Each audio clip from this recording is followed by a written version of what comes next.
বেলডাঙ্গায় শান্তি বজায় রাখতে হবে নির্দেশ দিল আদালত।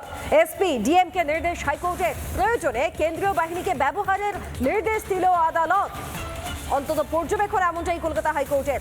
কেন্দ্র এবং রাজ্যকে হলফনামা জমা দেওয়ার নির্দেশ। 2 সপ্তাহ সময় রয়েছে, 2 সপ্তাহের মধ্যে হলফনামা জমা দেওয়ার নির্দেশ। আদালতের বড় নির্দেশ, বড় পর্যবেক্ষণ, বেলডাঙ্গায় শান্তি বজায় রাখার নির্দেশ আদালতের। এসপি ডিএমকে নির্দেশ হাইকোর্টের। আইনজীবী বিল্লদল ভট্টাচার্য কি বলছেন আদালতের এই নির্দেশ প্রসঙ্গে শোনাবো আপনাদের।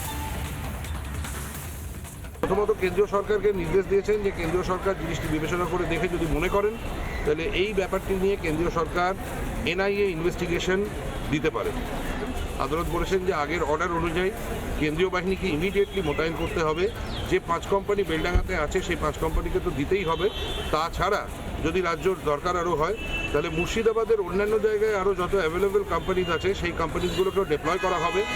তাছাড়াও আদালত কেন্দ্রীয় সরকারকে বলেছেন যে কেন্দ্রীয় সরকার যদি মনে করেন তাহলে আরও বেশি কোম্পানি বাইরে থেকেও কেন্দ্রীয় সরকার মুর্শিদাবাদে মোতায়েন করতে পারে। তাছাড়াও ডিস্ট্রিক্ট ম্যাজিস্ট্রেটকে আর সুপারিনটেন্ডেন্ট অফ পুলিশকে ডিরেকশন দেওয়া হয়েছে আদালতের তরফ থেকে এনশিওর করার জন্য যে এই ঘটনা যেন আর কোনোভাবে না ঘটে।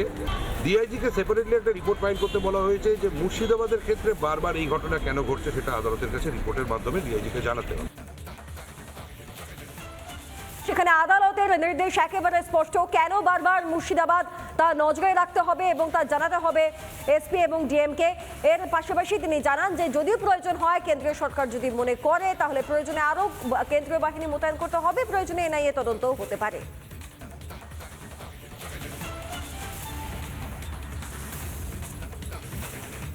আমার যে মামলা করেছিলাম ছুটির দিনে মহামান্য আদালত কোর্ট খুলে তৎক্ষণাৎ প্যারামিলিটারি ফোর্সেস নামিয়েছিলেন ভারত সরকারের সাহায্যে। 17 কোম্পানি ওখানে প্যারামিলিটারি ফোর্স রয়েছে, সিআরপিএফ এর ডেল্টা ইউনিট রয়েছে এবং বিএসএফ রয়েছে। সেই অর্ডারেই বলা ছিল পশ্চিমবঙ্গে যেখানে যেখানে এই ধরনের ঘটনা ঘটবে সেখানেই তৎক্ষণাৎ আমি যদি ইনফর্ম করি বা আমার লয়ার যদি ইনফর্ম করে ঘটনার গুরুত্ব বিবেচনায় প্যারামিলিটারি ফোর্স দিতে হবে। কিন্তু এরা বহু জায়গায় এ কথা শোনেনি, কারণ chief secretary, home secretary, DGP এরা মুখ্যমন্ত্রীর কথাই চলেন, এরা আইন আদালত মানেন না।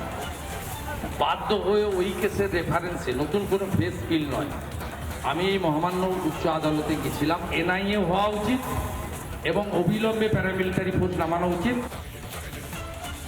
আদালতের পর্যবেক্ষণ এবং নির্দেশ প্রসঙ্গে বিজেপি বিধায়ক শঙ্কর ঘোষ কি বলেছেন একবার শুনুন। আমাদের সঙ্গে টেলিফোনে কথা বলেছিলেন তিনি, শুনুন।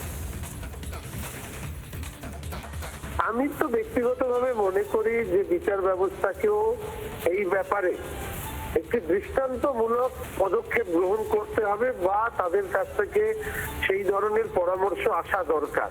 একের পর এক বাড়ি উজাড় হচ্ছে, সামাজিক দাঙ্গার মতন পরিস্থিতি তৈরি হচ্ছে, ঘটনা নিয়ন্ত্রণে আসতে আসতে সেই অঞ্চলে জনজীবনের সাময়িক বিপর্যস্ত হলেও একটা দীর্ঘস্থায়ী ক্ষত তৈরি হচ্ছে। এইরকম একটা জায়গায় দাঁড়িয়ে রাজ্যের সরকার যে জনগণের নিরাপত্তা দিতে ব্যর্থ হচ্ছে বারবার, এই নিয়ে বিচার ব্যবস্থার তরফ থেকেও একটা স্থায়ী পরামর্শ বা পদক্ষেপ ব্যাপারে নির্দেশ আসা দরকার। নানা ধরনের কন্টেন্ট দেখার জন্য লাইক করুন, শেয়ার করুন আমাদের ফেসবুক পেজ, সাবস্ক্রাইব করুন আমাদের ইউটিউব চ্যানেল। পাশাপাশি অন্যান্য ব্রেকিং নিউজের জন্য অবশ্যই চোখ রাখুন রিপাবলিক বাংলায়।